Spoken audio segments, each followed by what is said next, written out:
The blackest eyes, the devil's eyes. Hail to the king, baby. Boy! The plan is, kill the brain, and you kill the ghoul. Welcome to hell. I said, I'm not gonna hurt you. I'm just gonna bash your brains. Welcome to prime time. Good morning, good afternoon, good evening. I'm your co-host. You've got through to the podcast in the Backseat with your humble host, Wayne Alexander, and your co-host, the dreaded Matthew Hutton. Hello, everybody. How are you doing? Bit giddy. I've had like 2 coffees already. I've had a double shot of espresso, and I'm so wired. Yeah. So what's the one from? It's Dr. Nick Riviera from The Simpsons, where he eventually dies. Spoiler alert from a movie that came out like 14 years ago. When Dr. Nick dies, because it's always hello everybody, goodbye everybody, because he's been killed by a shard of glass from the dome. Speaking of which, did you ever read that book or watch that TV show called The Dome? I haven't. No. Is that what it's based upon? Is it? Or? It's sort of. I think it's possibly like some sort of like doomsday scenario that some places have possibly thought of. It's very out there. It's almost like James Bond. But the whole idea is in the book, this dome just appears around this like town or this city. Based on a Stephen King book. Never read the book. Never watched the TV show. Somebody ruined the ending for the book for me. I think that the TV show's been out for like 10 years, so kill me if you want. Apparently the aliens take the dome away because a little girl asks them to. Oh. Imagine they're going, shall we shoot it? Should we try and stab it? We've tried yelling and spitting on it and nothing's happened. There's this little kid down the little girl. Rhiannon! Come on, Rhiannon! The Rhiannon She comes in like Dr. Hannibal Lecter though. She's like masked up. The girl with all. Don't let her ask you anything. I need you to ask the aliens to take the dome away. What the fuck? It makes is it Red Dwarf? Where is it Dave Lister, isn't it? Yeah. And Rimmer. So Rimmer goes mad because he gets some sort of virus. Oh, that's great, that one. Yeah. Can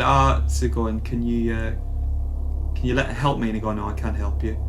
Says, but the king of the potato people can help you. And he goes, all right, okay. Says, can I speak to the king of the potato people? And he goes, have you got a magic carpet? He goes, yeah, I've got a magic carpet. And you go, so you've got a magic carpet and you want to speak to the king of the potato people, and you say that you're not mad. Do you know, I go to a lot of conventions and I loved Red Dwarf as a kid, and I got to meet Danny John Jules, and he did like a whole talk and everything. He was lovely. And I got to meet the guy who played Lister, Craig Charles, who was absolutely at the time, it was just before series 8 or 9 had come out, and everybody was asking them, is there a movie coming out? And he had a sign pre-made just saying, ask Rimmer, who I have actually forgotten the name of, who's my favourite character and probably most people's. But I remember when I got to meet him, I got him to sign a picture of himself dressed with Mr. Flibbles and the dress and everything. And I told him, I don't know how I'm going to explain to my dad that I've got a picture of you on my wall in a dress. And he cracked up. Like, I was like, oh, excellent, I've won. But they were so nice. Like they just jumped around the tables, put their arms around you, and interacted with each other, which is something that oddly co-hosts don't do. Or it's a bit of a strange one. Like the one that upset me the most, I've probably mentioned this before, is that Richard Pryor and Gene Wilder were like best friends offset. They were really phenomenal chemistry. But I just love the idea of like, them just hanging out with each other, and even as Richard sort of got into his later years before he died, just winding him up. Yeah, no. One of them does go blind, the other one does go deaf. That's a sort of. Do you know Kevin Spacey's in that movie? Is he? It came out. I think it came out in 1990, It looks like it's older. I don't know whether that's intentional or whatever, but it came out in 1990. Like the whole Kevin Smith's in this. Oh, that seems like it's too old. It might look like it's maybe late 70s, maybe early mid 80s. Yeah, I don't know whether that's like an intentional thing that they've done, but it was just like it just sort of freaked me out that he wasn't sort of they weren't best friends. Yeah, well, apparently they didn't get on very well as well. Like they didn't hate each other, I guess, but they weren't best friends, which really upset me. Yeah, because their chemistry is so good. Actually, I was talking to the person that suggested. I'm not segueing into it just yet because today's a review show. But the person who suggested it, who did allow us to use their name, Steph. So thank you for this, Steph, as well. But we were talking yesterday about. For some reason, she was talking about remakes, and she got onto Charlie and the Chocolate Factory and Gene Wilder. And I've completely forgotten my point. So, well done. What was it? We were talking about, is it the chemistry between people? Yeah, it'll come Gene back Wilder, through a sentence, probably.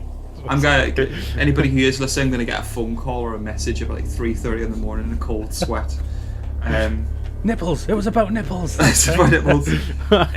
It was a fucking sled. That's what it was.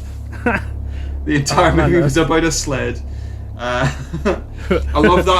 I love that whole. Rosebud. I showed you that one that was this. I can't remember the name of the company. But they sell t-shirts and t-shirts. And it's just got a spoiler alert just on the front of the movie. It doesn't say spoiler alert. It just goes. Kevin Spacey wasn't a cripple the whole time. That some Marine questions his next door neighbour's sexuality, so he killed Kevin Spacey just to be sure. I sent that to a friend of mine who absolutely loves American Beauty. It's like his favourite film. And he cracked up. I think he's going to buy it. Did you know, apparently, I don't know if this is entirely true, there was some footage from, it was either a Stanley Kubrick movie or another movie, and Sam Mendes basically asked, because he was on a reduced budget, could he use the footage of the Californian cityscape or like the suburbs or whatever as to where they lived, where they had loads of footage flying over the top of California, LA or whatever it was, or possibly could be somewhere else. And he says, yeah, that's fine. Just make sure you can't tell that it's from my movie. But Stanley Kubrick shot a lot of the other bit that was kind of connected was Stanley Kubrick shot a load of footage over like mountains and hills and stuff, and it's what they use. I think it's on the directors or the definitive or the Redux version or the Coke Zero version of Blade Runner. Oh, nice. Where they leave the city, the footage they use is from The Shining, and I think Blade Runner came out in '82 and The Shining came out in 1980. So he asked if he could use the footage, and he said, "Yeah, just make sure you can't tell that it's my fucking movie," because apparently Stanley Kubrick was very like, they best not be able to tell the footage was my fucking because I'll fucking kill you. yeah. God, both movies are amazing as well, mind you. Obviously, the duty to avoid Stanley Kubrick was to just go somewhere where he had to get to you by flight because he was petrified of flying. Was he? That's why Full Metal Jacket's filmed in fucking Leeds. No, Sheffield. I tell a lie. It's filmed in Sheffield. Oh. But I mean, today's a special episode because we're doing it for the first time and taking swigs of our brand named alcohol pops. So if you're listening to this on a Friday when the episodes are being released, please drink up with us. I'm going to pour one out. But as I've mentioned before, we had this episode suggested to us by a mutual friend and someone that we've worked with and who's just got great taste in movies, because what she suggested that we do review is Lost Boys. Never heard of it. Never. It's honestly really good. I'm surprised. No. Yeah, it's a film that for some reason I hadn't seen for quite a while. But going back to it was like going back to an old friend. Like you just pick up exactly where you left off. So I've kind of blown my load already and told how much I like it. So. Well, and as well, we come from a place of love and truth. Love. From happiness. Love. I bring you peace. He brings us peace. Break its legs. Break its legs. I watched the episode the other day. It's one of the best episodes of The Simpsons. It's class. It's Mr. Burns. Break his legs. Kill it. Oh, it's Mr. I love him because he's like brothers and sisters are enemies. They're like Scottish and the English, Scottish and the Welsh, Scottish and the Irish, Scottish and other Scots. Damn some Scots, they ruined Scotland. But yeah, I know what you mean. But yeah, we come at sort of from a place of love, and yeah, it's 1987, directed by the late great Joel Schumacher, has done like a plethora of like varying different styles of movies, which is really really cool. Yeah. But 87, a good year, almost as good as 86. But yeah, phenomenal movie that I really really enjoy. And I'd never seen it before. When did you first see it? That's what I was going to ask you. Oh, Lost Boys, I was really young because my sister was huge into vampire films, and her favourite movie has always been Fright Night, which I've mentioned before. So it was my parents thought, oh, we'll get more vampire films, we'll push this this love of vampires. And Lost Boys was like the next film that we watched, so I must have been about 6, maybe less, even when I first saw it. Which is kind of nice because it's the first time I watched a horror movie with like child actors in it that I didn't just want to wring the neck out of. If you know what I mean, like I get child actors in it are pretty cool. Yeah, they are. It's got the two Coreys. Corey Haim and Corey Feldman, the two Coreys. But there's I Not to think be confused with the two Ronnies. the two Coreys. I very much doubt they're going to do like a series of skits around wordplay and being sort of turning a phrase, etc. 4 candles. 4 candles. I'm not a fan of the two Ronnies, mind you, so that comes from a place of hate. Fuck those. Fuck those guys in particular. How they made a life out of comedy. What a bunch of bastards. How dare they achieve? They probably love doing what they're doing. I hope they choke on it. My only reason I didn't like them was that I think the larger of the two Ronnies, because I don't want to know their names, had a go at John Cleese because they worked together quite a lot, and then he claimed that John Cleese stole a lot of his material. Prove it, like absolutely prove it. If you watch anything that's clearly written by John Cleese, who has a style, and written by Ronnie Corbin or whatever his name is, Ronnie Barker and Ronnie Corbett, as far as more. That's right. The little one I find all right. It's the other one, the one who's in Porridge. The one that died first. Yeah. Do you know what? A part of me wants to think one day that I want to live really, really long, probably just to fuck people off. There he is, still alive, still hasn't kicked that oxygen habit. I just want to be a burden. I want to pretend I'm blind. I pretend I'm deaf. I swear, as soon as I look older, that's right. I'm going to be wheelchair bound, like put my pants. I want my favorite last words to be, "I'm sorry, officer. I didn't realise that I couldn't do that." as he takes a flamethrower to a nursery. Say hello to my little friend. Ricky Spanish. Ricky, but yeah, Lost Boys. So yeah, Lost Boys. So you watch it when you were like 6. I think I watched it quite a bit later. I knew fucking nothing about this movie. I just saw it going, it's probably just the red, some cool sunglasses and some sexy people on the front cover, and going, it's my stepdad Ray decided that the TV that we had in the house that we lived in at the time was too small. So I went with him to buy this TV, and I went, get bigger, go for it. What are you trying to say? You're going, you said you don't want the biggest TV they can do? I think it was a Tesco. Other shops are available, and it came with a Blu-ray with a DVD player, and I'm going, DVD player?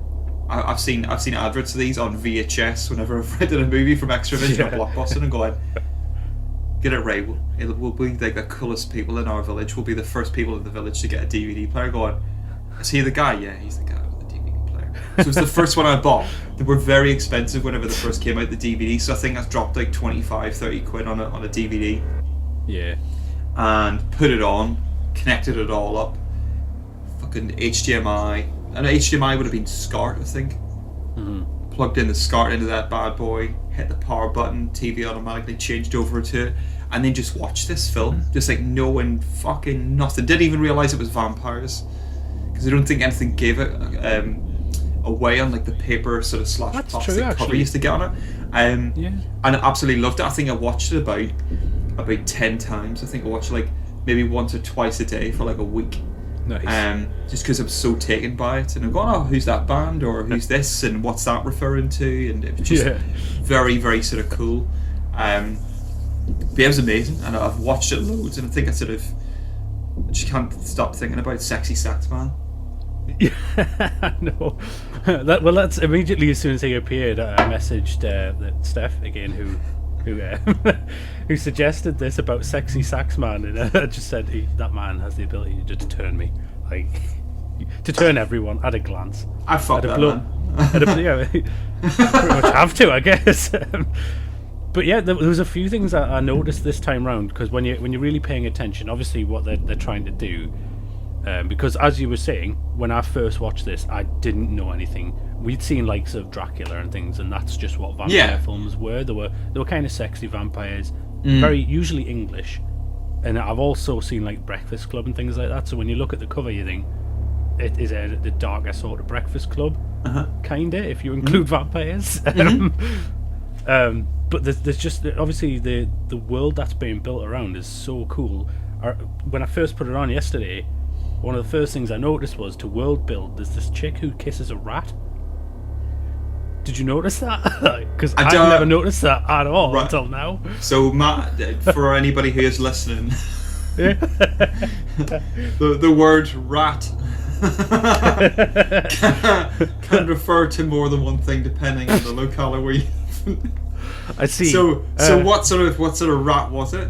Was it a rodent naked creature? Was it a shaved rat, or I don't even know what you mean. And was it an ashamed of albino myself. one? Actually, it was bright white. Was it like one of those lab rats where it's got extra ears on it? It's just A rat with 4 asses. I honestly don't know what you're referring to, sadly. So I think you do. Yeah, we'll leave that to anybody to kind of figure out. So say get your rat out.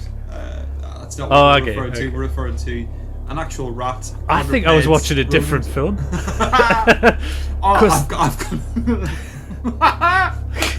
it makes me think, right? So I don't do this anymore. So back in the day, I was a little bit more sort of hard up for cash. So I did, and I don't necessarily say for people to do this, and I'm not endorsing it. I illegally downloaded a movie. Probably riddled my laptop at the time with basically all the bloodborne diseases you can possibly get, but in like computer form. In LimeWire, uTorrent, Kazaa, or whatever the fuck it was. Anyway, so I downloaded this movie called The Hard Way. So The Hard Way is a movie with Michael Jackson, Stephen Lang, and James Woods. I think it's potentially directed by Tony Scott or somebody very similar. About an actor who decides he wants to go hard edge. He hates playing these like boy-faced actors in like a kiddies version of Indiana Jones. Decides, all right, I'm going to go and follow this hard as nails cop James Woods, so I can like pick up some of his mannerisms to do this movie, so I can get this part. I put on the movie. Starts off with like a steamy shower scene, and I'm going, I don't remember the film starting off like this. Must be like a movie within the movie. Next thing you know, going, you're looking awfully dirty in there. I go, oh fuck. No, that's the wrong one. That's the wrong movie. So I this is a smutty movie. I better watch it all just to check. Yes, I don't remember James Woods and Michael Jackson doing that to each other. Christ. But yeah, that's the movie. So yeah, that was the wrong movie. I don't know what my point with that was. Moral of the story is maybe not to download illegal movies, folk online. I don't know. I don't know. You wouldn't download a movie. You wouldn't shoot a policeman. You wouldn't shit in his hat. You wouldn't steal his hat. then send it back to his grieving wife, and then steal it again. Steal it again. Oh, fuck, class. But yeah, there's loads of world building in it as well. Like some of the aesthetic is just, it's amazing. Like the carnival setting, the seaside setting, which a lot of the establishing shots reminded me of The Fog, with it being similar sort of setting. Yeah, because one's it's Santa Carla, and the other one's San Antonio. Yeah, yeah. They're clearly all meant to be on like a California coastline. But what I did like about it, I don't know if you remember this. So there's 2 establishing shots at the start of the movie. One where it's like the sea during the night time, where it's like black with like the little flecks of blue from the blue sky. And then the next one you see is the establishing shot from the approaching from the sea towards the coastline, but during the day. So the first one's kind of introducing the villains, and then the second part is whenever you introduce the protagonists. Yeah, which is like the family. So it's got like Diane Wiest, Corey Haim, and you've got Jason Patrick, and a little station wagon. I absolutely adore. I think it's a station wagon. Or is it like a pickup truck? It's probably a pickup truck. I think it's. I thought it was a station wagon for them, because the grandpa's got the pickup truck, I think, doesn't he? He's got some sort of weird, full of big wooden poles sharpened at one end. Yeah. I wonder if that'll come into play later on in the movie. I honest to God, absolutely love the granddad in that movie. There is not, when you watch that film, and we're going to go into it because we tend to go into sight and sounds and things, but there's not a wasted piece of dialogue in his whole utterance. But when you're watching it, you think there is. So throughout the whole thing, you think he's rambling. You think he's just this old coot. He kind of is, but it's leading somewhere, and it's I love that character. He's great. I think he's. But I never noticed that. Yeah, but he's. No, go ahead. I was just saying he's kind of like he's the voice of reason.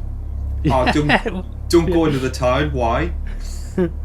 Just don't. Like why didn't he fucking his recently divorced daughter and her 2 kids. One's clearly like 35, the other one's like 12. I like how her mother was perfectly amiable with like making fun of the fact that she's dissolved her marriage with her son. Like, there's a scene where he's in bed and he's just like, "Oh, you want to go to bed? One of the reasons why I left your father was," and I can't remember what the joke is, and it's just like, is that not a bit soon? Yeah, he didn't believe in a closet monster. That's right. It's like, Mom, you just left Dad. He's probably dead. Like, come on. Yeah. So the little, I think what we do is we'll sort of look at facts as to what's happened through the beforehand. So it took 3 weeks to film. Oh wow, that's fast. That is so fast. But yeah, 3 weeks to film. Apparently, not to try and ruin anything for anybody, apparently the order in which you see the Lost Boys on the merry-go-round is also the order in which they die. Oh. Foreshadowing. So not 1, not 2, not 3, but 9. Sorry, that's 9-bladed sword. That's from the the prophets from Life of Brian. Not 2 or 5 or 7, but 9. 9-bladed sword. But the foreshadows on the merry-go-round apparently, and I remember reading somewhere, because obviously the Lost Boys is a reference to Peter Pan. Peter Pan was a fucking horrible person. He was horrible. Basically, whenever they started to get too old, he just went fucking get rid. Eat. And then I think that they not then become pirates. Is that not basically what happens? The kids get older, ages out, gets rid of them, and off they become pirates in order to try and like wipe him out. So he's kind of created his own villains. Yeah, because Captain Hook was a lost boy as well. Oh, I never realised that was the case. Who was mutilated by? That's why he's only got one hand. By he's only got yin hand. Yeah. I remember somebody making a comment, and this is quite a thought. How many people who have got hooks for hand also have an eye patch? I reckon it's almost during the adjustment period. They're going, I'm just going to scratch this itch in my forehead. I've been scrubbing the deck so hard. Fuck. No, as I would say back home, there was a taxi driver back home, and he only had one eye. Not ideal, because obviously you've got no depth perception. Not ideal. Not ideal. Don't get it. So basically he's essentially made himself a Leela from Futurama. But he always referred to himself as only having one bulb. Weird. He's only got one bulb. But yeah, that was quite sort of like, yeah, during the adjustment period, I'm just gonna scratch my shit. Oh, not again. I've only got one fucking eye. One fucking eye. Now, I wonder if the same people who have one eye and a hook for a hand during the adjustment period have also got a pierced penis. So when they go for a wee, well, I'd say it's that famous pirate Prince Albert. He did invent the toilet. So He did. yeah. You're not going to hold it like a clarinet. You're going to be holding a certain key or a certain note for you to be able to go for a whistle. No, it's F sharp. F sharp. Oh no, this urine everywhere. Oh, I can go. That's it. It's going. It's going. Oh, it's gone. The brown note. Anyway, yeah. Poo jokes. Come to podcast in the backseat. Talk shit and drink beer. But sexy sax guy I wrote down as well. But yeah, you were saying 3 weeks though. That's incredible for the amount of like good footage they got as well. Cause the establishing shots alone are beautiful, and I didn't notice that mirror image that you mentioned. Mm-hmm. So you've got the villains, and then I think it's even shot going in the same direction. What I thought was quite cool as well, and you mentioned about like the seaside. It's almost kind of like a modernization of like Amityville in Amity Island. Like what would happen to Amity Island if it progressed through into the 80s. So it'd have like the boardwalk, they'd have like people selling comic books and bits and pieces and stuff like that. And it starts off looks quite traditional, and then as the shot kind of goes on, you get to see like punks and alternative people and hippies and people stoned out of their heads, and you've got like bikers, and he asks questions like, "Oh, is there any jobs going nearby?" And he goes, "Nothing legal." So it kind of shows you the whole idea of like the ideal coastline, and then it kind of like swerves towards this place a bit of a shithole. A lot of missing kids.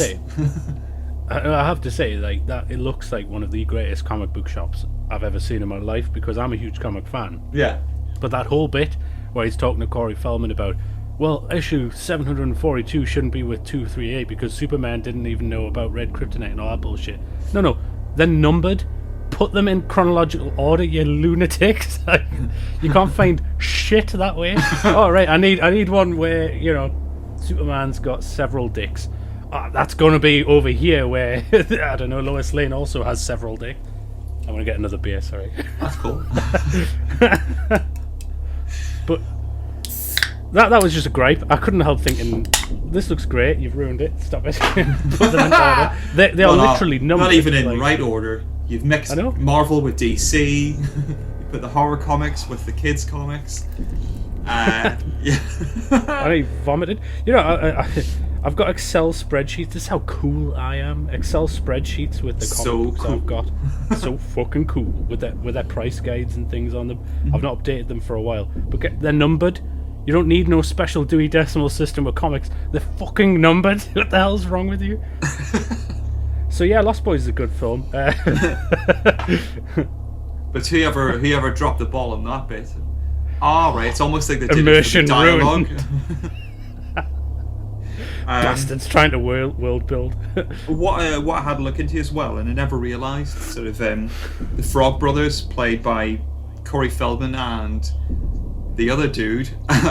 Good look into, but him. They're Edgar and Allan, so it's Edgar Allan Poe, which I thought was quite cool. So was it shirtless? Yeah, I was just having a look through all the different bits. Yeah, came 2 years after the Goonies, and Corey Feldman was asked to try and basically mirror his style based on like action movies of the era. So he kind of looks like a mixture of like kind of like Rocky and Rambo, which is why he's got like the little headband and everything else. Yeah. And clearly it seems like Corey Feldman, he's either like just sort of got paracetamol stuck in his throat, or he's been like smoking 90 Camel and filter a day for like 20 years. So like 5-6 years before he was born, he was just huffing tabs.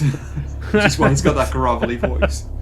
His mother, when he was inside his mother, there was a very worrying moment where there was I'm not even No. Puff, Last puff, year. and then she didn't. Puff, puff, and then she didn't pass. Got a steaming vagina. So anyway. other facts. Apparently, Richard Donner was in line to direct it, but he becomes a producer on it because obviously Richard Donner directed The Goonies, but then went on to direct Lethal Weapon, which is a massive shift. Yeah. But Richard Donner is a producer, and shooting for Lethal Weapon ran over. So Joel Schumacher went on to kind of direct it, which is obviously really, really cool. It was filmed on location Santa Cruz. A little fact for you, because I don't think Santa Carla actually exists. They just did it for the purpose of the movie. It's filmed in Santa Cruz, and Santa Cruz stands for Holy Cross. Oh, cool. Which I thought was quite cool, which is kind of whether it was just going, that's quite cool, we'll film Santa Cruz. Holy Cross, what? Vampires? That's very clever. But it seems as though the with the end line and everything, that the people that live there kind of know about it. Or at least the grandpa knows about it, but they're just kind of living with it, like it's a pest. Why don't they fucking move? Fucking move? Oh, you're going. Or maybe you're just going, these kids are getting too expensive. It's going rent for 6 months in Santa Carla. I know, rent price. Just waking up one morning, let's get the milk delivery to the front door. Yes! Timmy's dead. Yes! Timmy! He's gone! Unfortunately, I'm not getting child tax credits anymore. I'm not getting however, we've now got, what's that called? Disposable income and free time and energy. And a spare room. Oh my god, they've taken Timmy. Result! Timmy is gone. Hallelujah. I love you, Timmy. He's always asking for packed lunches. Oh, mommy, feed me. Yeah. Son, just go and do a couple of laps of the block tonight. But it's dark outside. All my friends are gone. Timmy, just go for that walk, I told you. Get back and you have an ice cream sandwich. I thought that was quite interesting. Why don't you just move? Or maybe that's what they want. Do you know, I told this factoid once when I was at work, and I got looked.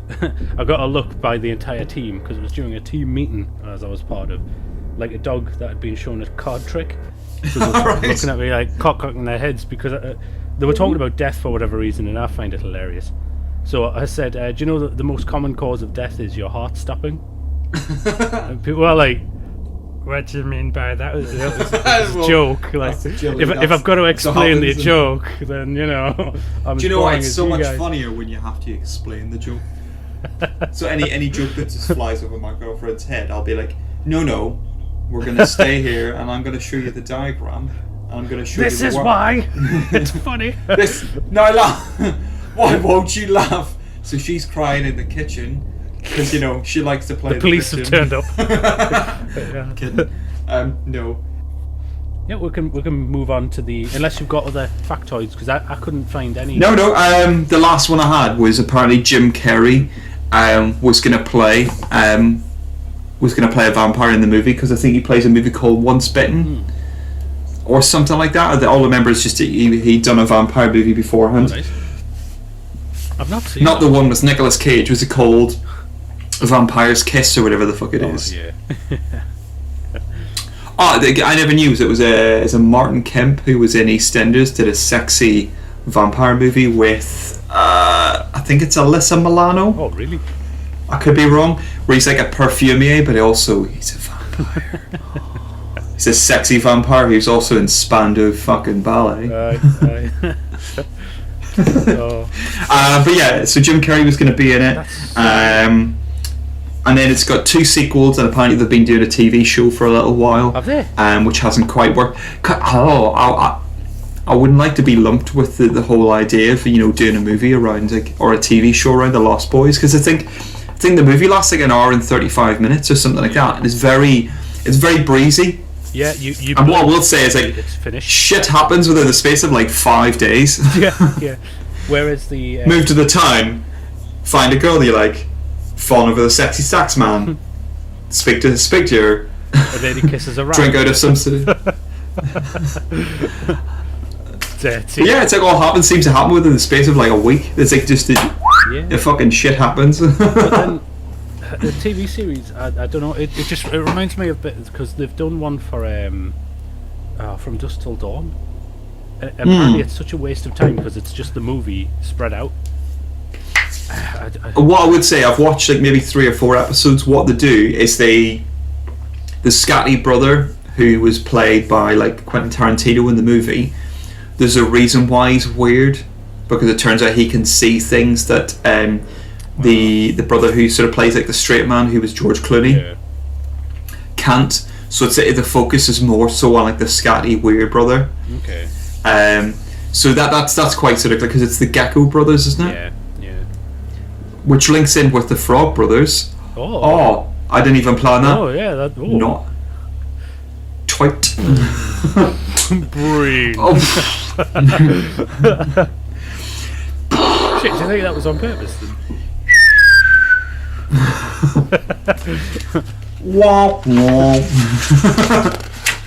I mean, that was the only other bit that I had was There's some really nice. Yeah, the other last sort of unliked factoid was Tim Capello apparently used to go out with Tina Turner.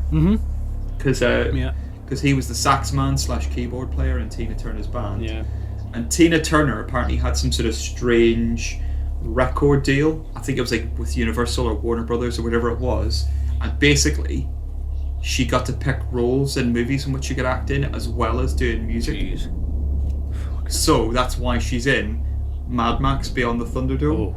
And this is not a dig at Tina. Tina is a phenomenal artist, and my dad had a massive... how would you put it? A massive stonker, a massive rager for Tina Turner. He fancied Tina Turner so much. I get it. I fancy sexy sax man, so you know, each to their own. So.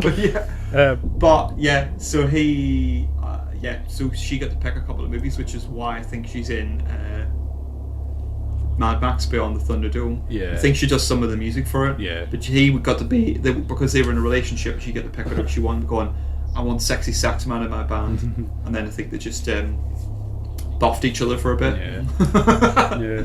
Oh, last little factoid before we move on. I apologise. This will be the last one. A good friend of mine, if he is listening, Mush, he paid for Tim Capello to have like a personalised message for him because he was moving to Kentucky, I think it was. So he's moving from the northeast of England to Kentucky. So he paid for Tim Capello to do like a private message for him. He says, I believe you're moving out to Kentucky. This comes out from your good friend Mush. And I just want to say one thing. I still believe in me. Oh, that's amazing. He just does the whole... He's still fucking... He is hench. Yes. He's still hench. Still got the ponytail. Oh. One of the very few people who I'll let get away with the ponytail. Be Tim Capello. Yeah. And possibly Steven Seagal. Yeah. I'm not a fan of Steven Seagal. I think he's too funny. Was it? So one of my favourite lines from a TV shows from Peter Kay's Phoenix Nights. Nice. Where is it? Max talks about, if anybody was going to play me in real life, it would be Steven Seagal. He's the only one that's got the hand speed. Oh, nice. He's just fucking. Anyway, that's my factoids. Is it Tina Turner, Tim Capello, Jim Carrey, and a bunch of other shit. The only thing I'd like to point out before even going into because we'll go into the censors in a moment probably. Prior to that, there's loads of little background stuff. You've got to really watch it kind of closely almost. And I did like this time. I didn't pause the film throughout. I just made notes. Me either. I just wrote as I went because I was just too busy enjoying the ride. To actually pause it would have actually pulled you out of it again. So I thought, no, I want to keep it going. And there's just some beautiful bits. Like obviously the head vampire in it, who you know who it is, like you know who it is after having seen it.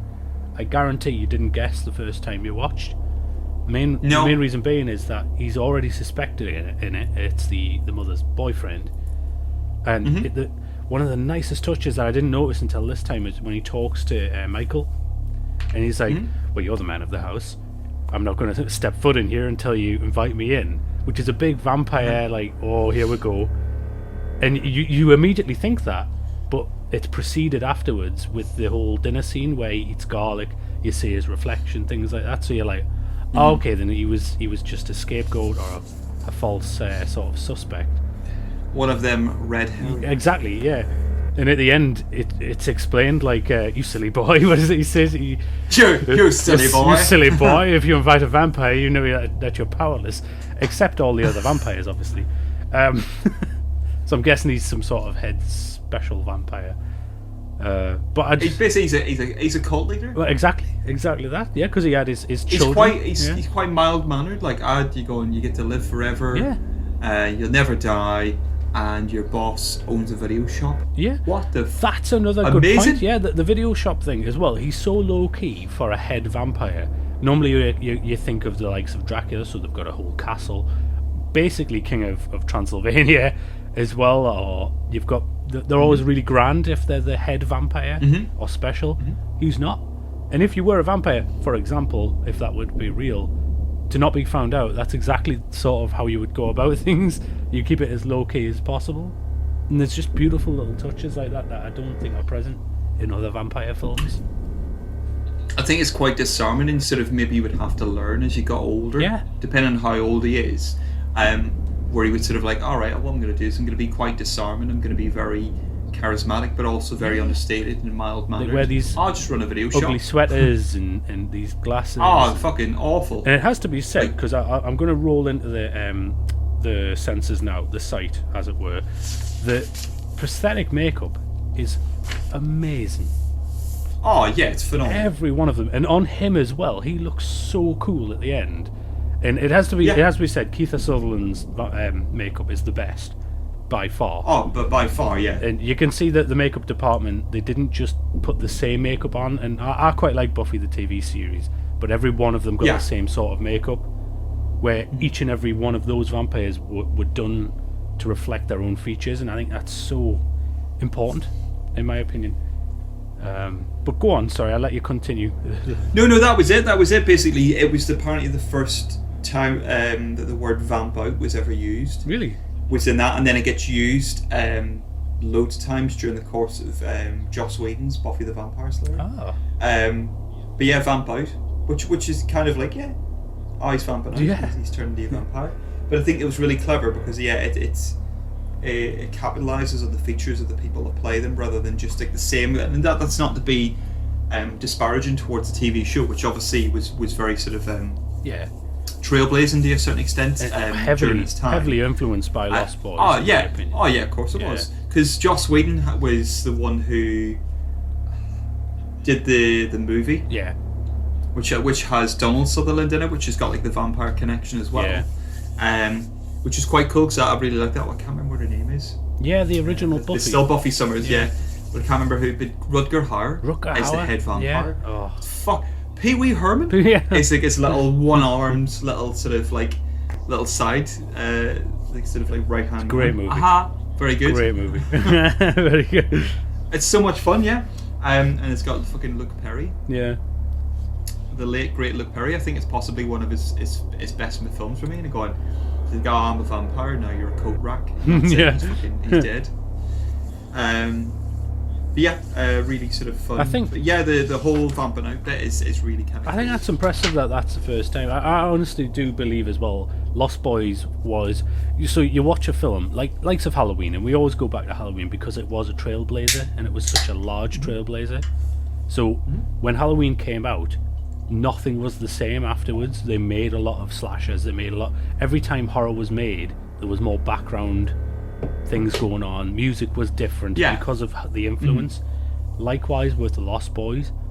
After Lost Boys hit, no vampire film was the same.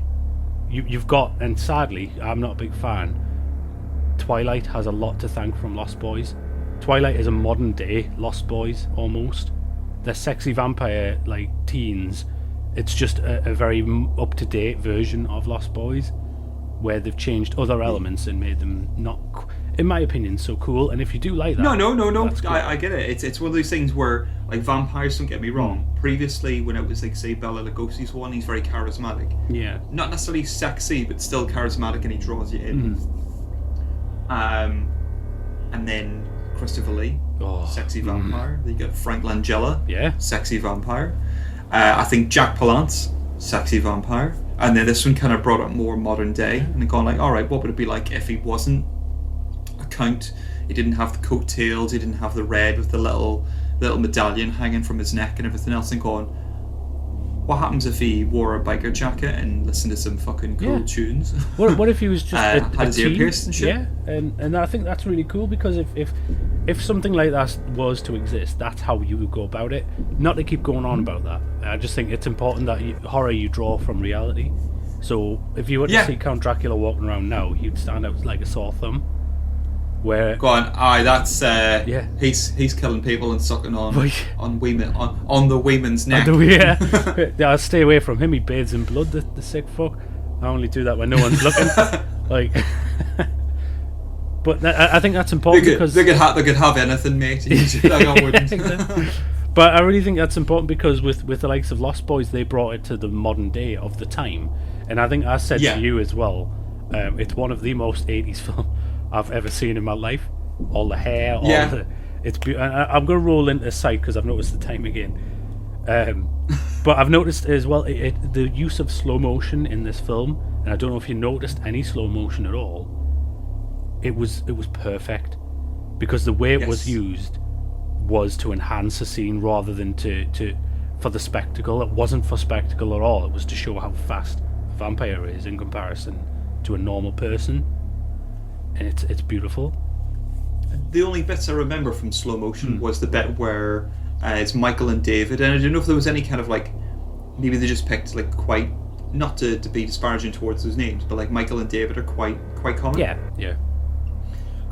Or whether there was any kind of religious intent. Ooh, quite possibly. I think they're both either sort of angels or archangels or sort of like prophets or saints or apostles or whatever one you want to call them. I don't know if that was part of it. Anyway, all I remember is there's a bit where the Antler's involved with Michael and David when they're fighting. Yeah.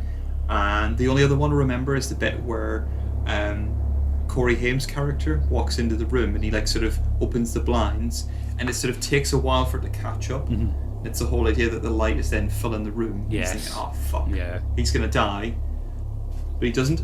Yeah, there's a few bits. There's one bit where one of the side vampires is just swinging from one of the chandeliers, like the antler-looking chandeliers in the house, and it's slightly slow-mode, while the other characters are obviously off-camera reacting to it, so he's clearly moving. So it's a bit like $6 Million Man.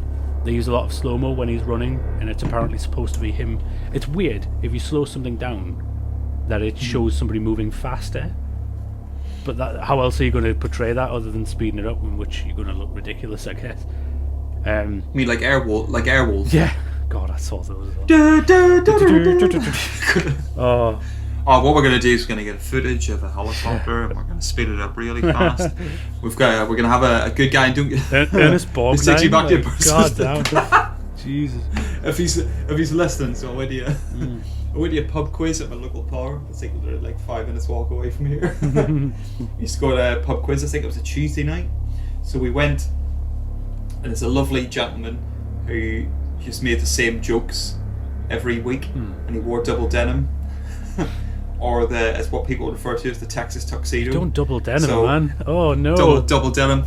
It suited him and his life approach. I would imagine he was a very stern father, especially if he had a mustache.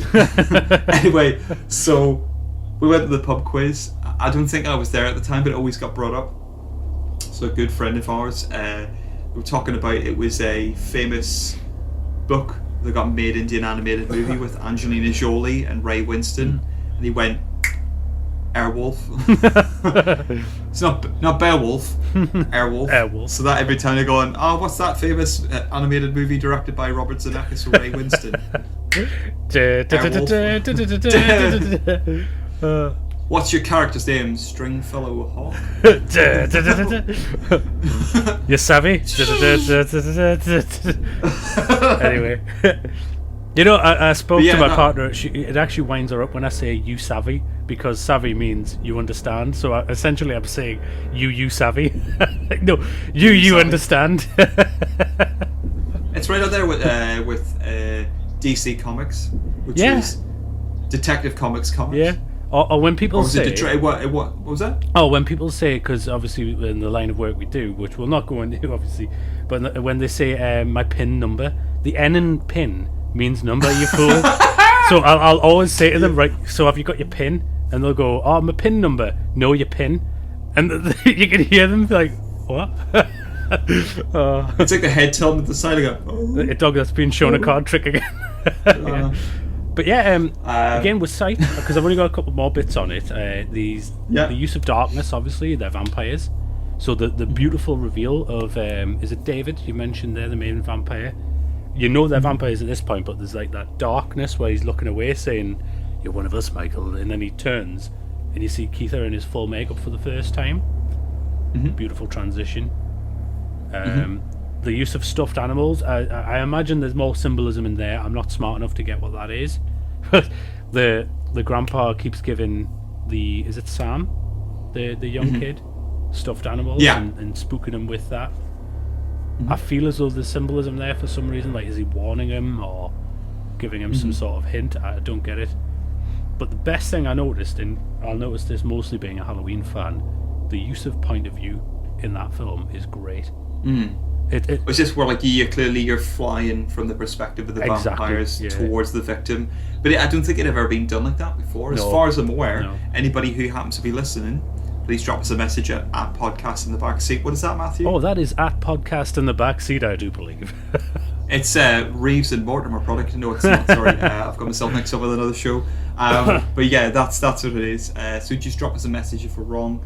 But my understanding was the point of view cinematography had been used really well in Halloween, but had never been used to the same effect for maybe, say, a flying monster. You're absolutely right. So you're the person swooping in. Exactly, because a point of view is always the perspective of a human. So it's you or that person, so it's always been walking and like from eye level up until that point. And I think that's so interesting and important, to be honest, because it's been used since, definitely. I noticed Buffy used it. But yeah, if you've got any sites as well that you'd like to show me, as Pinhead would say. We're gonna have to do that one. Hellraiser is so fucking good. So the other bits of sort of like sight and everything else is sort of obviously I mentioned beforehand, like the opening crawls over the sea during the night and the day. You don't initially see as to what happens to those people. It kind of hints heavily as to what they are, and then whenever you watch it again, you realise it's them flying down to wipe people out. And initially, I'm not to side with the vampires. Maybe it's just as I get older, I side more with the villains in horror movies. The guard on the boardwalk, he's a dick. The people that stole the comics, also dicks. They deserve to get wiped out. And pretty much everybody that gets bumped off. You got the people being really obnoxious, setting a massive fire next to the beach, next to what is clearly a live tree that's going to go up in flames. Or two out. The vampires go in and swoop in, wipe them out. I can't think of that song now. It's ruined for me now. Without thinking of Mo Sislak singing it during the episode. Nice. Tonight we've got Aerosmith. Are you ready to rock? I said you recording. I said, are you ready to rock? Ready to rock. Flaming. He finds out that Mo's allegedly addicted to cough syrup. He got it whenever he's back in the Navy or something. I have to put it out there before we go too far into it. Mo Sislak is possibly the most real character of any TV show, not just animated. He's the most real, he's the most flawed, he's the most relatable. Like if I ran a bar, I would be him and going, you'd be nice to people, and for what? He's walking around with a syringe full of bleach, and you go, I fucking ready to stab somebody with it. Just go like, Mo Sislak's amazing. If you're going to beat up on my friend, it's a 2-drink minimum. Where it's like, you're going, I'm taking, Homer, I'm taking your song out of the jukebox. It's raining men. Not anymore, it ain't. Just give me the old sugar me do. If there's anything I could do, and he goes, Mo, you don't have a cure to cancer, do you? No, I'm sorry. He just walks off into the lake and dies. I was born a snake handler, and I'll die as a snake handler. I love Mo. Why does he call Marge Midge? There's like no explanation for it, but I love it. Homer, she lied to me. She said you was dead. He jumps in the window. He's very honest. He is. Other thing that the sort of maybe something that was intentionally done or unintentionally, it was just great happenstance. Jason Patrick has more than a passing resemblance to Jim Morrison. Yeah.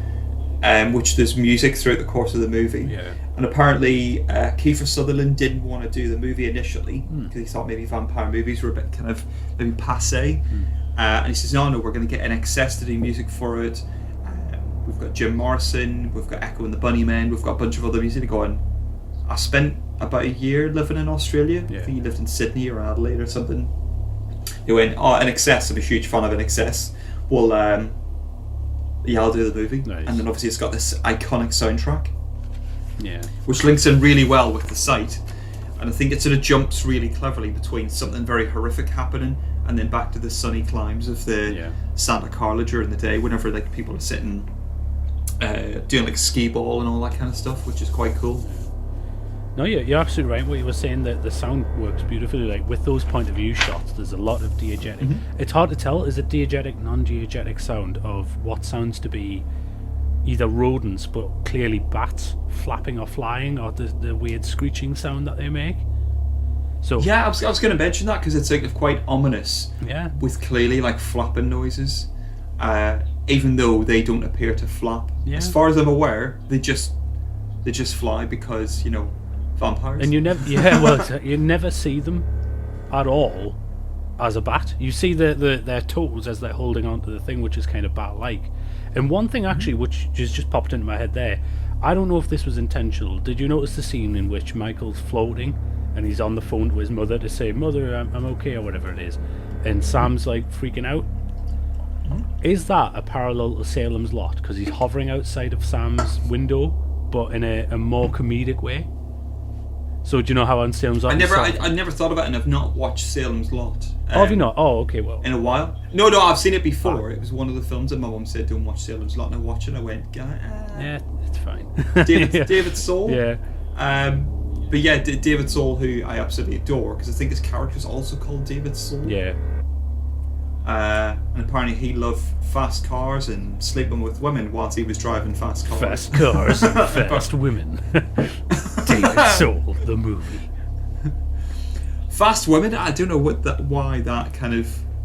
Is that like, what's the Lady Sonic called? Is that like his ballpark? He really likes that. I forget her name. I don't rewatch or care about Sonic. Where they speak at 100 miles an hour because they've had too much coffee or possibly some sort of methamphetamines. Oh, she's a really fast woman. They're all from Ireland, a little town called Strabane. Anybody who is listening, Google or look up on YouTube. There's one called Strabane Man, and it's a man speaking. It's like a fucking machine gun. Jesus. That's what it is. It's Strabane. And you go, what the actual fuck is going on? Like, I understand it because I'm from Northern Ireland, but it's going like, there is absolutely no need for you to be speaking at that rate. Are you racing yourself like to get to the end? Oh god. If I stop for any moment to think about what I'm saying, the demons will kill me. Well, I get that. The voices in my head asking me to kill. I get that with Geordies, because obviously I'm a Geordie. You can tell with my accent, but I'm not like a really. I don't want to say fluent because I can do it. But when you get a Geordie talking about football, I'm lost. And I watch football. I've seen it.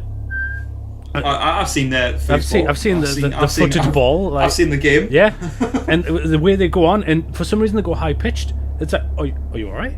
Like, did you see the metal? Blah, blah, blah, blah. Fuck! Did you just have a seizure? Are you all right? Like, sometimes I do find out when basically anything related to football or the referee. a bit like the teacher from Peanuts. And then it goes up at the end, so you know it's a question. Fucking you can hear Pingu.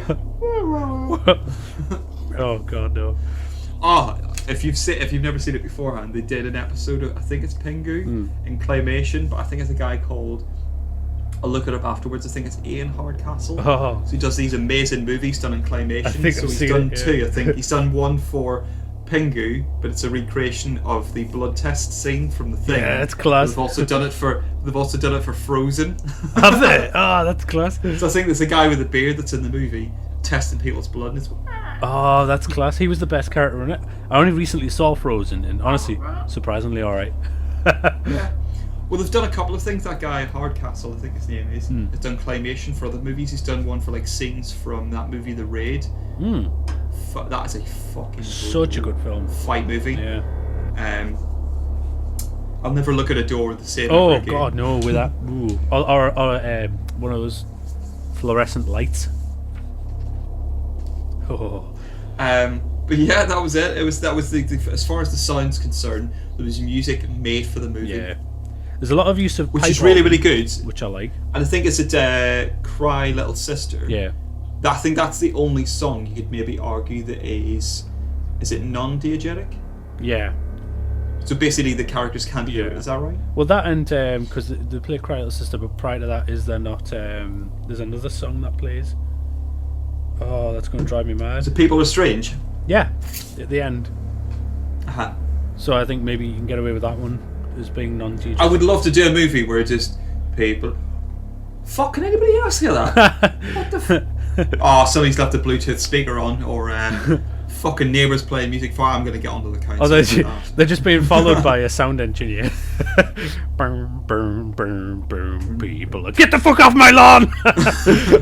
Oh, he's on his way over. Oh, fuck, it's always him.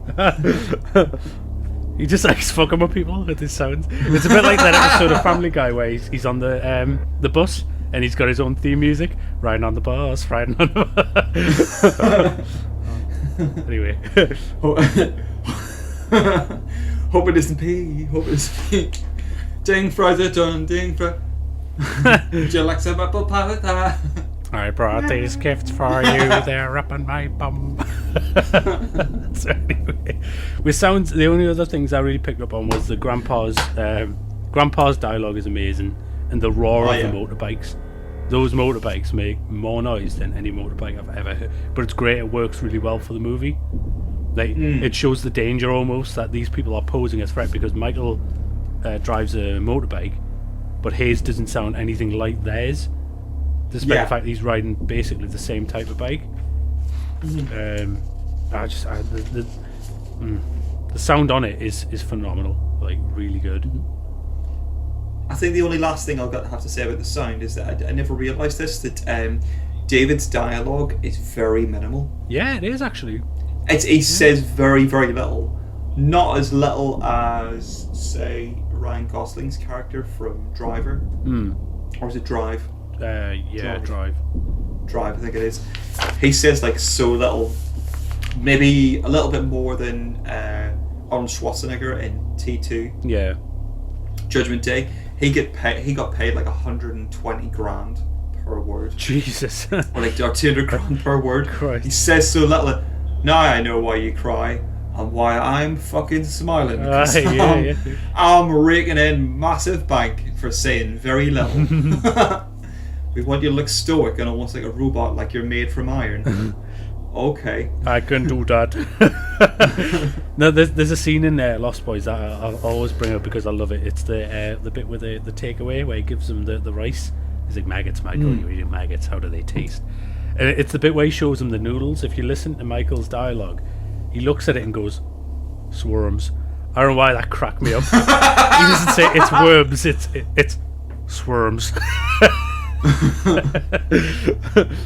I'd love to see like any movie. So your homework for the next time we speak is they've dubbed in into Pulp Fiction. There's a scene where it's Vinny Vega and what's the character called from Pulp Fiction, played by Samuel L. Jackson? Oh, I can't remember. It's been a lot. Anyway, it's a dialogue about them going to France. And they've been going where they've dubbed it in with, there's a place in the Republic of Ireland called County Kerry. It's called Pulp Fiction Kerry Style. Kerry Style. And it's the whole back and forth about you going. It says, when you go to McDonald's in Paris, you can get a glass of beer. I'm not talking about no paper cup, and I'm talking about a glass of beer. Instead of ketchup in McDonald's. You know what they put in the fries? I don't know what they put in the kit. They're going, mayonnaise. Oh, dirty bastards. I've fucking seen them drowning in that shit. I would love for them to do like Lost Boys dubbed in with the Geordie accent. They've done it with Star Wars and a bunch of other things. Imagine going, Michael, how's them noodles? I fucking warmed, like. Worms. But I'm pure pissed. I'll fucking eat anything.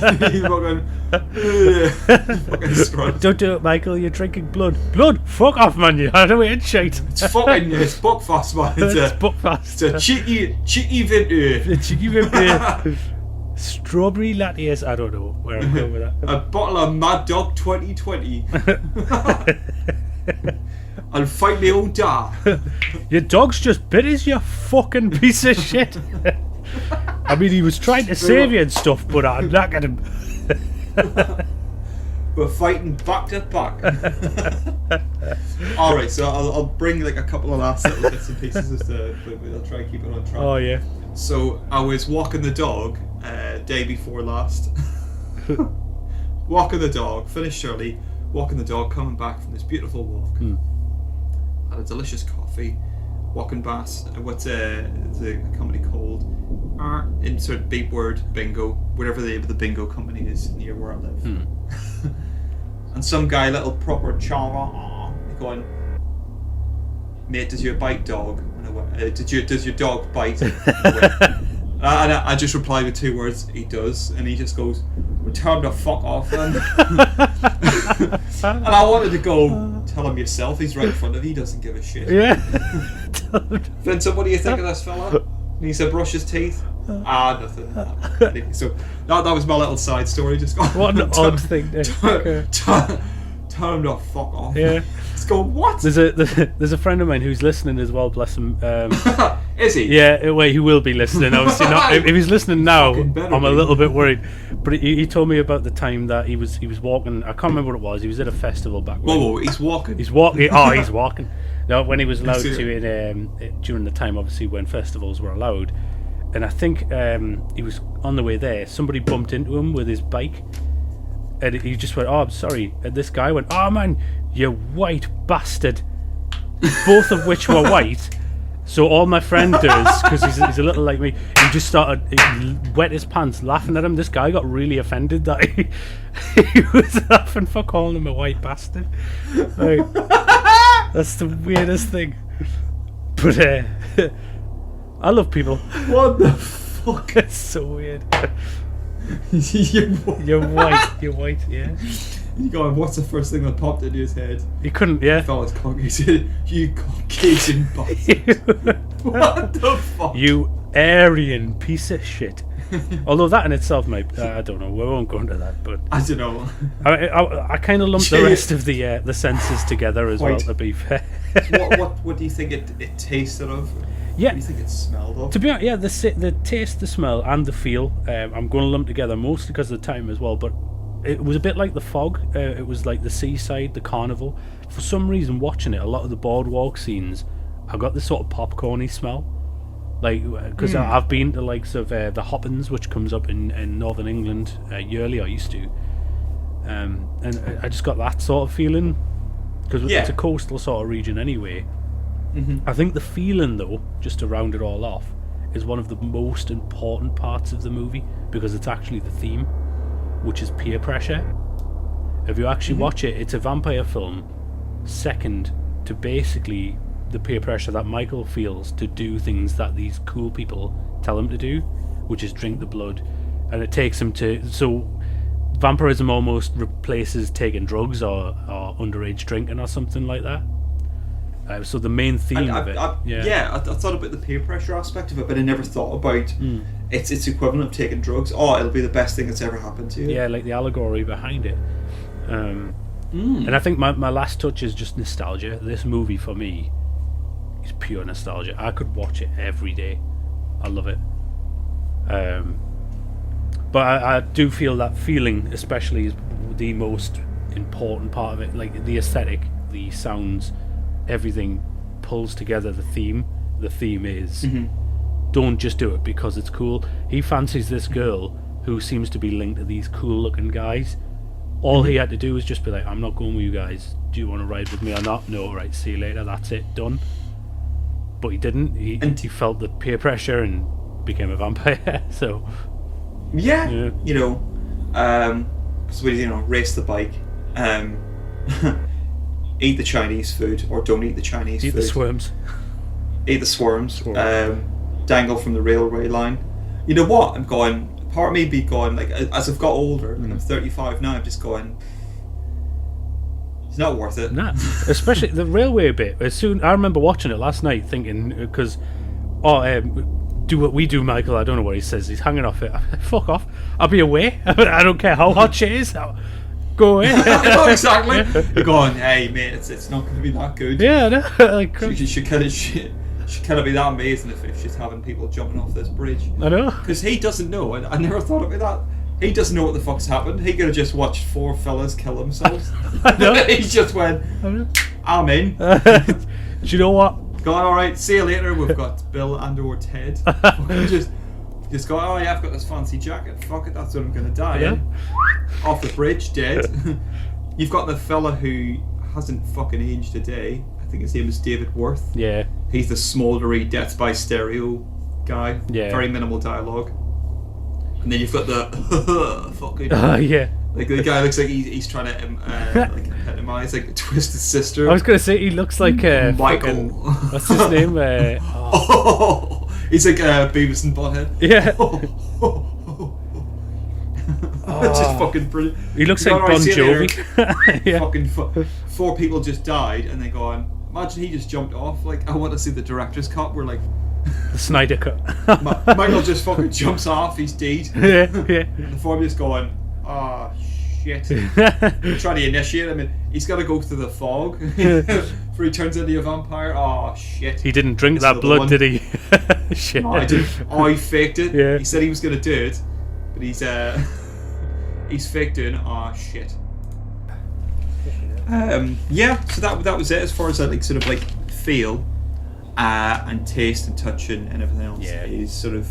It's got that sort of. You mentioned popcorn. I was thinking more like candy floss. It's got that smell of like the sea spray. Very much coconut-based suntan lotion back in the day, which I used to hate as a kid. Yeah. Just feeling sticky all day. Oh yeah, you won't get the melanoma, but you just got to smell like coconut all day. Just going, I don't know what. I don't fancy that. And then just kind of it smells like leather and tabs. Yeah. And anybody not from the northeast, tabs basically means cigarettes. Yeah. So basically it's just leather and tobacco. It's a hairspray probably to a certain extent. You were highly flammable. Sort of oh yeah, you're going straight up. That's it, dead. Other bits and sort of like notes that I had, obviously not related to the sentences that I kind of picked up on. So Jeffrey Bowen, the screenwriter, did help with Lethal Weapon 1, 2 and 3, Indiana Jones and the Last Crusade, Inner Space, Dead Zone and Tales from the Crypt. Oh, nice. What?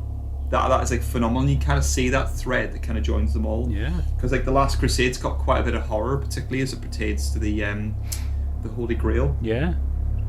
Other bits and pieces that I had, sort of like the aesthetic from moving from a desert state, which is Phoenix, to then the seaside. I thought that was quite cool.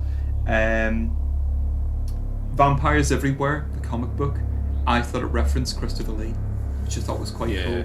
So like Vampires Everywhere or Destroy All Vampires or whatever the name of the comics books were. They were very Christopher Lee, where they almost had like those grey sort of like slits at the side for his hair.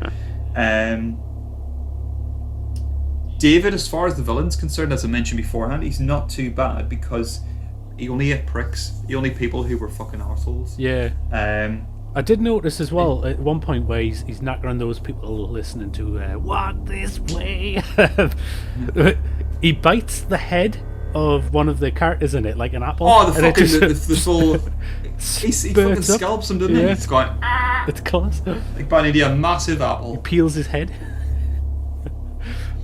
But you're right though, it's people who seem to deserve it, I've noticed, which is pretty cool. What I did, trope alert, because obviously we sort of like try and sort of keep an eye for tropes. It's the crazy old man. They go, let's go to town, and then he doesn't go to town. Yeah. And you go like, oh, that's as close as I like to get to town. And go, you're fucking right, because it's full of vampires. Maybe act less crazy. People will listen to you.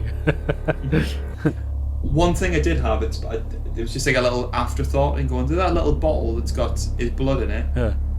Like it's very much like a pimp bottle. That's a guests coming round to the house. You want to be a little bit suave, a little bit slick. Yeah. Oh, we're just gonna get this bottle, which has clearly been looked after by conquistadors for like hundreds of years in Latin America. After offering what's swims. in this? Oh, it's just blood. Yeah. All right. Here, have this cheap swarms and maggots. Swarms. But you got your it's a rice. bottle. No, you mention it. How fucking bland is that? He's just having noodles and rice. I know. I didn't see any sauce. I didn't see any vegetables. I didn't see any meat. It's just fucking Swarms. not even fried. It looked like steamed white rice and some noodles cooked in a bit of oil. That was it. That's all he was having. Like you said, that Bon Jovi looking guy found it hilarious. He's wetting his pipe. Settle down, Bon Jovi. But yeah, like very much like a pimp bottle. That's basically the way I would describe it. Yeah. The bit that I thought was quite creepy was dad's going on the date at the same time that the daughter's going on a date. That's a bit weird. So the dad's going off snaking some lady because he's like, oh, I've got you something that's been stuffed. Do you fancy getting stuffed? I was going to say they went at different times. Maybe no. No. I think my last thought on it was I really actually kind of like the relationship between Sam and Michael. It's a believable brother relationship. Like he is. It's very believable. Yeah. He's really scared of his brother when he finds out he's a vampire, but he's also kind of conflicted because he's his brother, and they're clearly close with kind of their performance at the start illustrates that. But yeah, that's all my thought on it. Don't know if you had any other. No, that was it. The only thing that I kind of learned from the movie, apart from sort of movies that happened in that same sort of era, that same year, you know what I learned from all of this movie? Not peer pressure, not any of the other things that we mentioned beforehand about diegetic and non-diegetic sounds. Is, you know what? Do you know that blind boys don't lie? Apparently so. Apparently the guy who did the music for that particular song, which is used quite a bit during the sensual parts of the movie, never saw a single shot or frame or concept from the movie.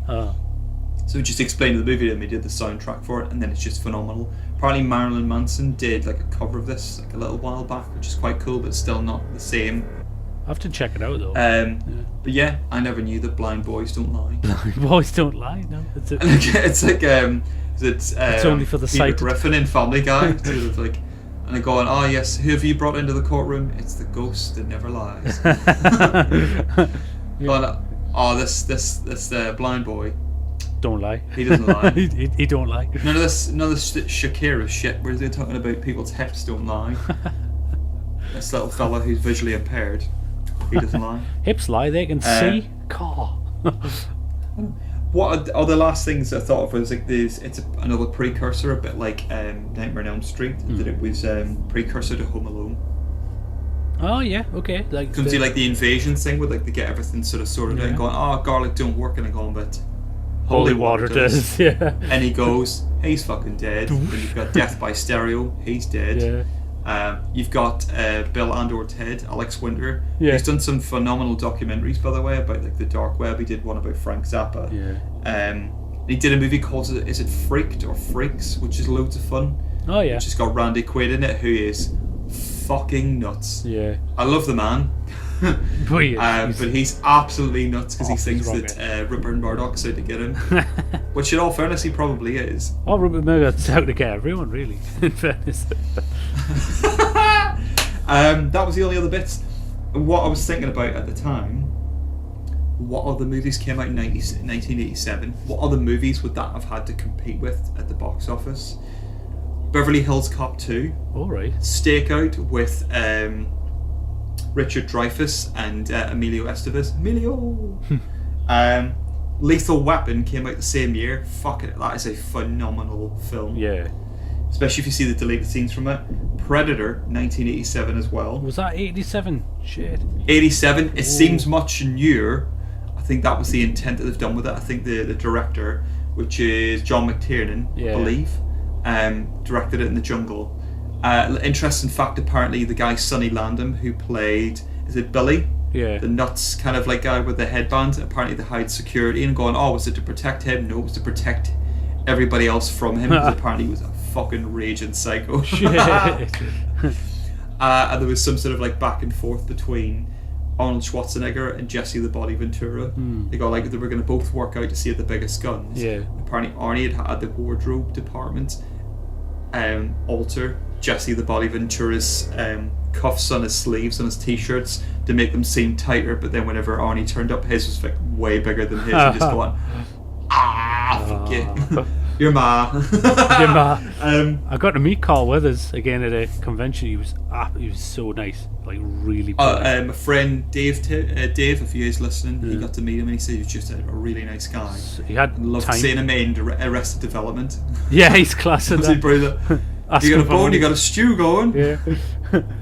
No, he's brilliant in The Mandalorian as well. Oh, no, he's just got loads of time for people, which I find is important. Yeah. I think that's what makes. I want to watch more stuff with him in it, because you know that he's generally a nice guy. Yeah. Other movies from 1987, Dragnet, which is brilliant with Dan Aykroyd and Tom Hanks. Yeah. Got Christopher Plummer as the bad guy. RoboCop came out in 1987. The first? Oh shit!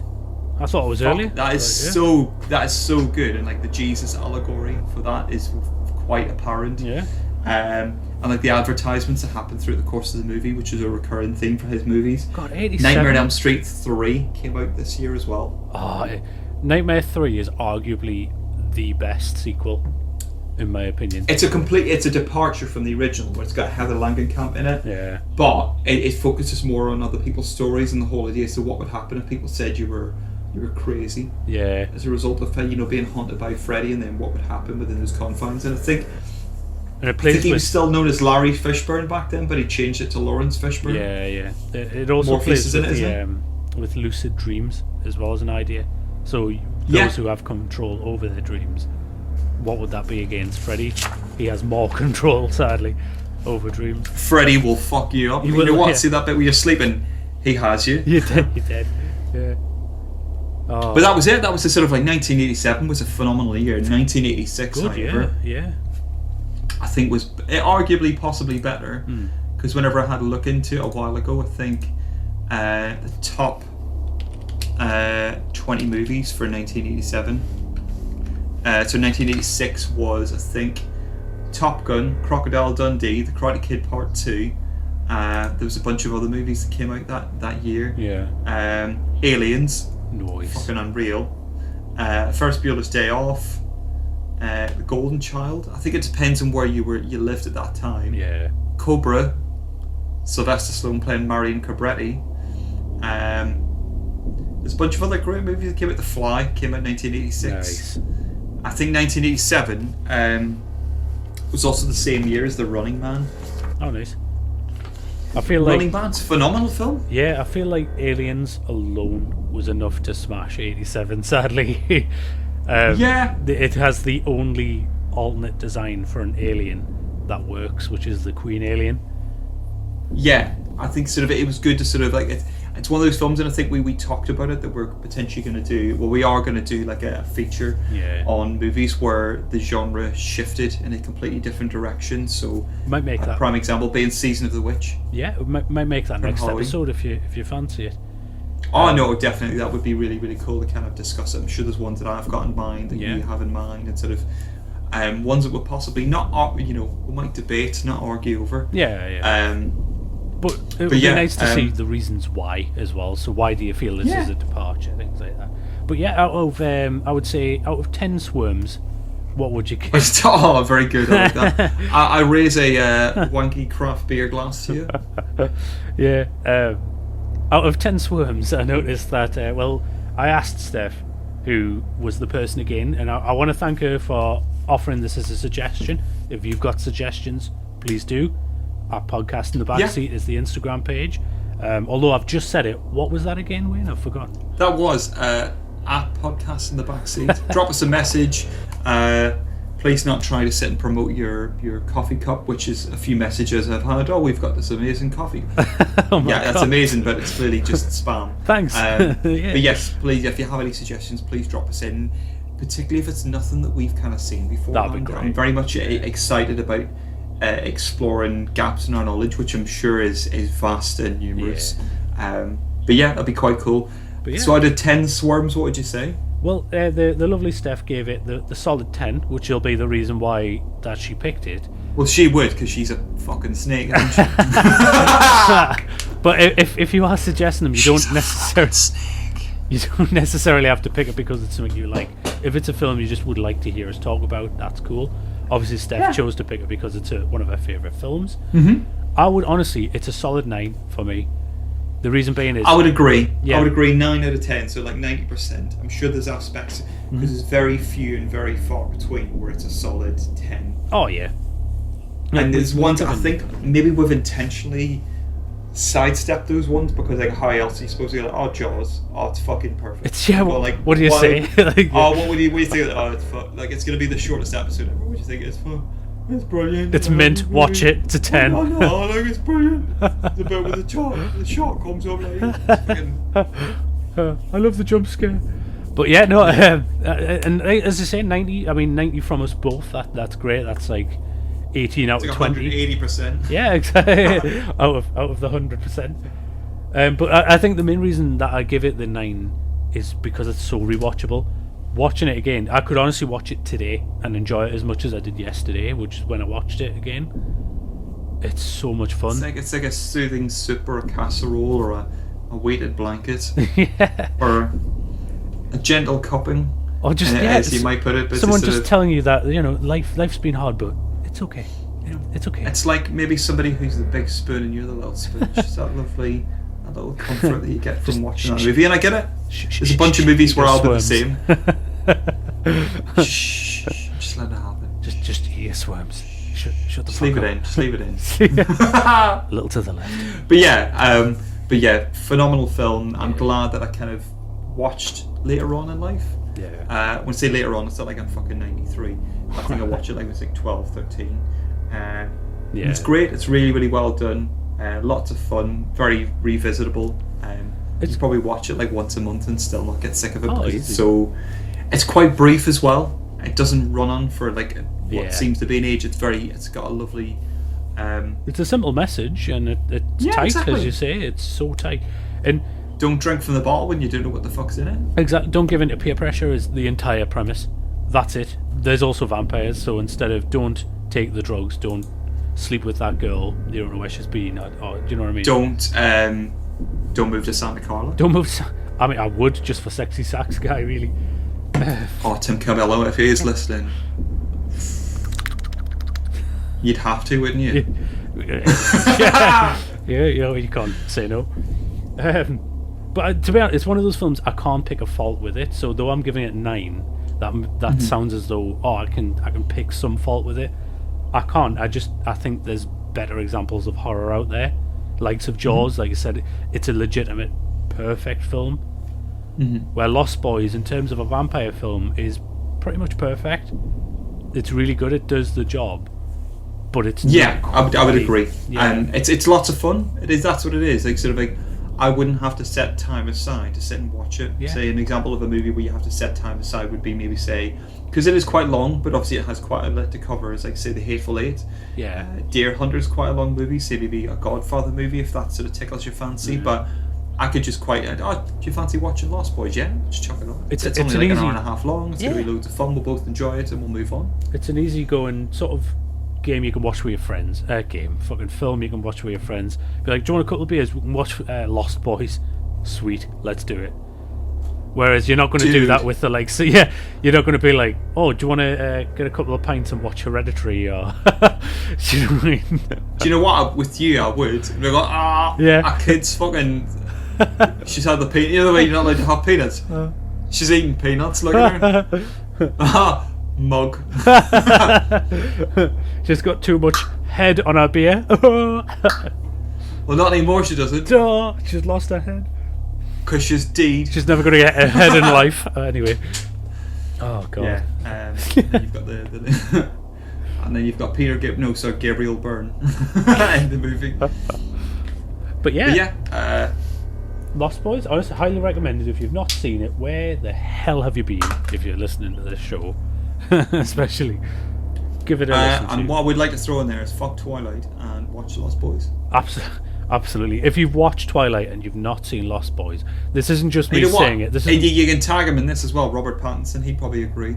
Oh, 100%. Watch Twilight, watch Lost Boys. Yeah. It's way better. Yeah, I'm looking forward to him as Batman because him as an actor, and he gets a lot of shit because of Twilight. But he's come out and actually said that he only did it as like a cash grab anyway. You know what? Because you've got to a certain extent. I think he's very, very good. Yeah. The movies if you've seen Cosmopolis, directed by David Cronenberg. Sadly, don't know. Very, very good. It's very, what's the word I want to use? Esoteric. It's a very sort of like very Cronenberg. I was going to say it's a bit like it's a bit sort of out there in the same way that say 12 Monkeys is by Terry Gilliam. Yeah, nice. It's based on a book, I believe, but he's very, very good in it. He did Maps to the Stars, which is also a David Cronenberg movie, which is very sort of like out there, but very, very good and very effective. He's done like a lot of movies that I've thoroughly enjoyed. The idea of him being Batman is quite cool. I'm into it. The trailer looks phenomenal. But let's think about like Michael Keaton did comedy before he did Batman. Oh, his Batman's the best, like easy. But yeah, I even feel like the likes of Michael Keaton's Batman with Tim Burton at the helm has a lot to thank for the likes of Lost Boys. Some of the feeling, things like that, just to pull it back. Because that came out in '89. Yeah. You know what? He asks, knowing full well that's 1989. I don't even have to look at IMDb. Came out in 1989. Apparently, Bob Kane, who was one of the guys that did Batman. Yeah. It's like, I'm not too sure. Tim Burton, he's done this, that, and the other. And they go, I'm not too sure. And then you saw him drawing and designing sets and architecture and other bits and pieces, and just went, yes. You know what? This guy's a prick. He's fucking really good at his job. Again, with Lost Boys, check it out. If you've only seen Twilight, this is what Twilight wants to be, in my opinion. And again, that is my opinion. It is definitely. But yeah, solid 18 out of 20. Excellent. Yeah. So what's our next conversation going to be about, Mr. Hutton? Sugarcane Hutton. Sugarcane. I believe the next episode, I think we mentioned prior there, would have just been so we're going to look at franchises, but the ones that kind of stick out. So as you've mentioned there was a good example with Halloween 3, sticks out like a sore thumb in the franchise. Even 2 arguably as well, because 2 goes a completely different direction. Yeah, absolutely. Yeah. There's quite a thread probably to pull from 2. Yeah. And we're not going like remakes, so obviously remakes that go a different direction with things is this separate thing altogether. Mm-hmm. It's worth touching upon, but the likes of Jason X, all of a sudden Jason's in space. That's jarring, and that's what we'll discuss, things like that. Yeah. Yeah. Cool. So, I'll take this opportunity to thank everyone for listening. Do tune in. Yeah, thank you very much. Yeah. Until then, be seeing you. Yes. Enjoy your stomach pounder and Coke. Swarms. Good night, everybody. Good night.